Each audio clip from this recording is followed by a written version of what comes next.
अरे का कहिया हमारी नैहर में छुटी गई आ कैसे झारऊ सिरावा के बार हो का कहिया हमारी नैहर में छुटी गई कैसे झारऊ सिरावा के बार हो का कहिया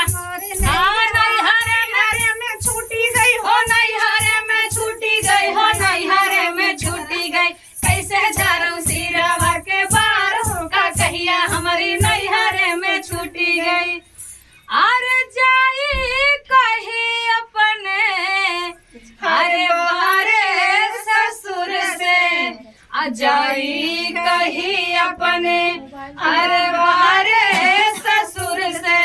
अरे का कही के करा रोजगार हो का कहिया हमारी नैहर में छूटी गई का कही के करा रोजगार हो का कहिया हमारी नैहर नैहर में छूटी गई हो नैहर में छूटी गई हो नैहर में छूटी गई कैसे झारऊ सिरावा के बार हो का कहिया हमारी नैहर में छूटी गई कैसे झारऊ सिरावा के बार हो का कहिया हमारी नैहर में छूटी गई। अरे जाई कही अपने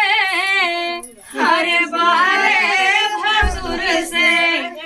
जाई कही अपने अरे बारे भसुर से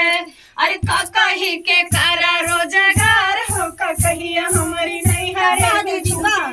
का कही के करा रोजगार हो का कहिया हमारी नैहर में हाँ नैहर में छूटी गई हो नैहर में छूटी गई हो नैहर में छूटी गई कैसे झारऊ सिरावा के बार हो का कहिया हमारी नैहर में छूटी गई।